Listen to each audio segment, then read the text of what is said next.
श्री स्वामी समर्थ. नमस्कार मंडळी, स्वागत आहे तुमचे माझ्या यूट्यूब चॅनलवरती. आजचा दिवस तुम्हाला खूप छान सुखाचा आनंदाचा जाऊ हीच मी स्वामींच्या चरणी प्रार्थना करते आणि आज या नवीन व्हिडिओला सुरुवात करते. येत्या 2 मार्चला म्हणजेच सोमवारी आलेली आहेत होळी.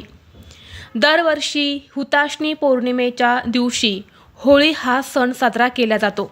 या हुताशनी पौर्णिमेला फाल्गुनी पौर्णिमा असेही म्हणतात. या हुताशनी पौर्णिमेचा प्रारंभ 2 मार्चला सायंकाळी 5:55 होणार आहेत आणि समाप्ती 3 मार्चला सायंकाळी 5:07 होणार आहेत. होलिका दहन हे नेहमी पौर्णिमेच्या काळामध्येच केले जाते, म्हणून यंदा 2 मार्चला होलिका दहन हे केले जाणार आहे.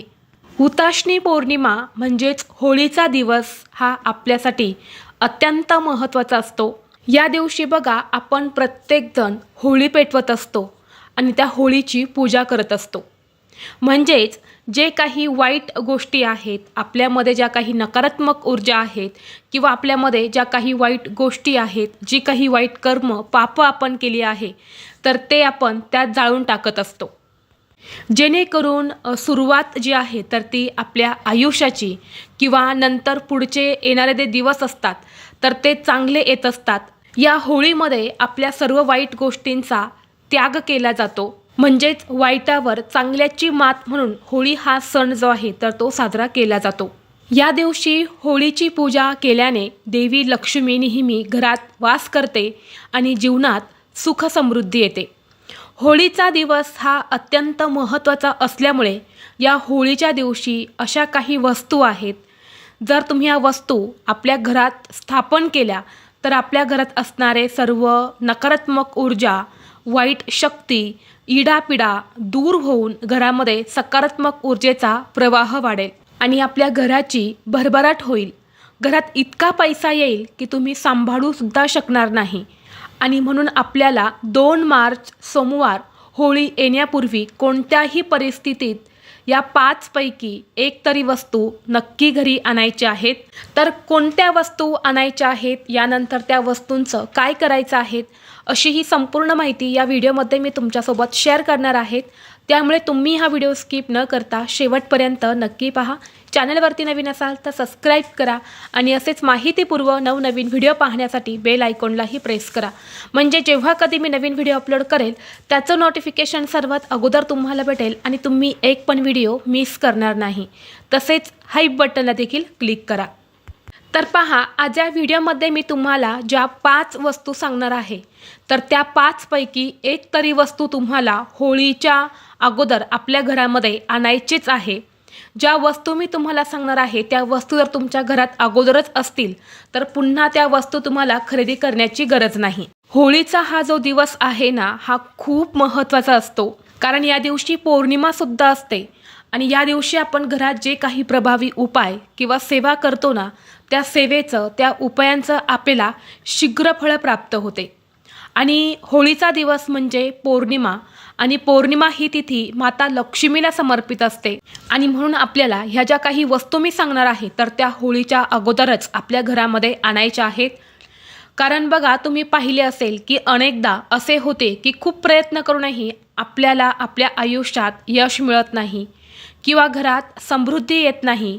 तुमच्या घरात वास्तुदोष असू शकतो आणि ते टाळण्यासाठी तुमच्या घरी काही वस्तू आणणं हे खूप महत्त्वाचं असतं. या वस्तूंमुळे घरातील वास्तुदोष तर दूर होतोच, याशिवाय आपल्या घरात सुख, शांती, समृद्धीसुद्धा नांदू लागते. तसेच ह्या ज्या वस्तू मी सांगणार आहे ना, या वस्तू घरात संपत्ती आणण्याचा एक मार्गसुद्धा मानला जातो. इतकं महत्त्व या वस्तूंना दिलं जातं. आता यामध्ये सगळ्यात पहिली वस्तू आहे ते म्हणजे चांदीचे नाणे. तुम्ही पाहिले असेल की अनेक घरामध्ये आर्थिक अडचणी असतात, घरामध्ये पैसा टिकत नाही किंवा घरामध्ये पैसाच येत नाही किंवा घरामध्ये पैसा आला तर तो काही ना काही कारणाने घरातून निघून जातो. त्यामुळे होळीच्या दिवशी तुम्हाला चांदीचे नाणे जे आहेत तर ते खरेदी करून घरी आणायचे आहेत. होळीच्या दिवशी चांदीचे नाणे खरेदी करून आणल्याने घरातील आर्थिक समस्या दूर होतात. हे चांदीचे नाणे लाल किंवा पिवळ्या रंगाच्या कपड्यात गुंडाळून त्यावर हळद कुंकू लावून ते तुम्हाला तिजोरीमध्ये ठेवायचं आहे. या उपायाने आर्थिक समस्या ज्या आहेत तर त्या दूर होतात. यानंतर पुढची वस्तू आहे ते म्हणजे पंचधातूचं स्वस्तिक.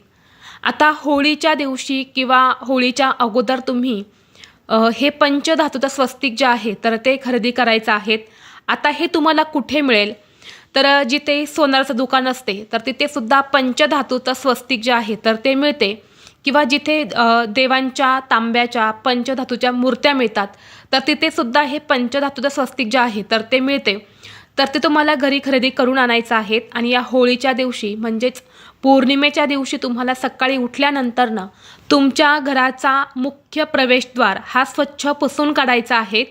आणि यानंतर तुम्हाला त्या मुख्य प्रवेशद्वारावरती हे जे स्वस्तिक आहे तर हे लावायचं आहे. स्वस्तिक जे आहे तर ते मांगल्याचे प्रतीक मानले जाते. स्वस्तिक चिन्ह या दिवशी जर आपण आपल्या मुख्य प्रवेशद्वारावरती लावलं तर आपल्या घरामध्ये सुख, शांती, समृद्धी येत असते. कारण या स्वस्तिकमध्ये अनेक देवतांसह माता लक्ष्मीचा सुद्धा वास असतो आणि यामुळे घरात सकारात्मक ऊर्जा जी आहे तर ती सुद्धा वाढत असते. आपल्या घरामध्ये असणाऱ्या सर्व समस्या जसे की पितृदोष, वास्तुदोष किंवा नजरबाधा यासारखे सर्व दोष जे आहेत तर ते दूर होत असतात. म्हणून असं एक पंचधातूचं स्वस्तिक जे आहे ते तुम्हाला नक्की खरेदी करायचं आहे. यानंतर पुढची वस्तू आहे ते म्हणजे कासव. बघा, आपल्या हिंदू धर्मात कासव हा अत्यंत पवित्र प्राणी मानला जातो. अशा स्थितीत होळीच्या दिवशी धातूचे कासव घरी खरेदी करून आणणे खूप शुभ मानले जाते. कारण तुम्ही बघितले असेल, आपण जेव्हा कोणत्याही मंदिरामध्ये जातो तेव्हा मंदिराच्या बाहेरच आपण सर्वप्रथम कासवाला नमस्कार करत असतो. कासवाच्या पाया पडूनच आपण मग देवाचं दर्शन घेत असतो. त्याचप्रमाणे तुमच्या देवघरामध्ये सुद्धा पंचधातूचं छोटंसं कासव जे आहे तर ते असायलाच हवं. पंचधातूचं शक्य नसेल तर तुम्ही तांब्याचं कासव घेतलं तरीसुद्धा चालेल. एखाद्या प्लेटमध्ये थोडंसं पाणी टाकून त्यावर तुम्हाला हे जे कासव आहे तर ते पाण्यामध्ये ठेवायचं आहे. कारण कासव हा नेहमी पाण्यामध्येच असतो, म्हणून आपल्या देवघरामध्ये सुद्धा कासव ठेवताना ते पाण्यामध्येच असावं. आणि कासव ठेवताना त्या कासवाचं तोंड हे देवांकडे असेल अशाच पद्धतीने हा कासव तुम्हाला ठेवायचा आहे. आणि जेव्हा तुम्ही हे कासव खरेदी करणार आहे तेव्हा कासवाच्या पाठीवर श्रीयंत्र किंवा कुबेर यंत्र असं अवश्य लिहिलं असावं, हे लक्षात ठेवायचं आहे. आणि यानंतर तुम्हाला या हुताशनी पौर्णिमेच्या दिवशी आपल्या देवघरामध्ये पूजेच्या ठिकाणी हे कासव जे आहे तर ते ठेवायचं आहे. यामुळे देवी लक्ष्मी प्रसन्न होऊन आपल्या घरात कायमचा वास करू लागते. यानंतर पुढची वस्तू आहे ते म्हणजे कवड्यांचं तोरण. कवडी ही माता लक्ष्मीला अतिशय प्रिय आहेत. आणि जेव्हा आपण असं कवड्यांचं तोरण आपल्या मुख्य प्रवेशद्वारावरती लावतो तेव्हा आपल्या घराकडे लक्ष्मी आकर्षित होत असते. आणि या कवड्यांमुळे आपल्या घरात नकारात्मक ऊर्जा जी आहे तर ती प्रवेश करत नाही. आणि म्हणून तुम्हाला या हुताशनी पौर्णिमेच्या दिवशी सकाळीच आपल्या मुख्य प्रवेशद्वारावरती कवड्यांचं तोरण जे आहे तर ते लावायचं आहे. कारण ज्या प्रकारे माता लक्ष्मीची उत्पत्ती समुद्र मंथनातून झालेली आहे तशीच कवड्यांची उत्पत्तीसुद्धा समुद्र मंथनातून झालेली आहे. आणि म्हणून जिथे जिथे कवड्या असतात तिथे तिथे माता लक्ष्मी ही असतेच. आणि म्हणून कवड्या या लक्ष्मीला अतिशय प्रिय असल्यामुळे आपण जर असं कवड्यांचं तोरण मुख्य प्रवेशद्वारावरती लावलं तर आपल्याला अनेक संकटांपासून, वाईट गोष्टींपासून संरक्षण मिळत असतं. आपल्या घरात असणारे सर्व दोष हे नाहीसे होतात. त्याचबरोबर या हुताशनी पौर्णिमेच्या दिवशी तुळशीचं रोपटं किंवा बांबूचं झाड हे सुद्धा खरेदी करणे खूप शुभ मानले जाते. कारण या दोन्ही वस्तू ज्या आहेत तर त्या लक्ष्मीला अत्यंत प्रिय आहेत. आणि म्हणून तुम्हाला होळी येण्यापूर्वी किंवा अगदी होळीच्या दिवशी तुम्ही या ज्या काही वस्तू मी तुम्हाला सांगितल्या तर त्या आवर्जून खरेदी करायच्या आहेत. सगळ्याच वस्तू तुम्हाला खरेदी करणं शक्य नसेल तर यापैकी तुम्हाला जेवढ्या शक्य होतील तेवढ्या वस्तू तुम्ही नक्की खरेदी करा. आणि तर तुमच्याकडे अगोदरच काही वस्तू असतील तर त्या तुम्ही खरेदी नाही केल्या तरीही चालेल. फक्त त्या वस्तूंची तुम्हाला या पौर्णिमेच्या दिवशी पूजा करायची आहेत. कारण वास्तुशास्त्रानुसार होळीपूर्वी काही खास गोष्टी आपल्या घरात आणल्या तर वर्षभर घरात सुखसमृद्धी राहते आणि आर्थिक संकटांचा आपल्याला सामना करावा लागत नाही. आणि म्हणून होळी येण्याआधी या गोष्टी ज्या आहेत तर त्या आपल्या घरी आणणे खूप शुभ आहे. ज्यामुळे घरात सकारात्मक ऊर्जा येते, देवी लक्ष्मीचा आशीर्वाद हा प्राप्त होतो. रंगाचा सण म्हणजे होळीला जेवढे पौराणिक महत्त्व आहे तेवढेच वास्तुशास्त्रात सुद्धा त्याचं खूप मोठं महत्त्व आहे. आणि वास्तुशास्त्रानुसारच होळीपूर्वी काही वस्तू घरी आणल्यास वर्षभर लक्ष्मीचा आशीर्वाद राहतो आणि संपत्तीमध्ये कधीही कमतरता येत नाही. तर ही अत्यंत महत्त्वाची माहिती मला तुमच्यापर्यंत शेअर करायची होती. व्हिडिओ तुम्हाला आवडला तर लाईक करा, चॅनलवरती नवीन असाल तर सबस्क्राईब करा आणि हा व्हिडिओ आपल्या मित्रपरिवारासोबत जास्तीत जास्त शेअर करा. चला तर मग भेटू असंच पुढल्या एका नवीन व्हिडिओमध्ये. तोपर्यंत सर्वांना श्री स्वामी समर्थ.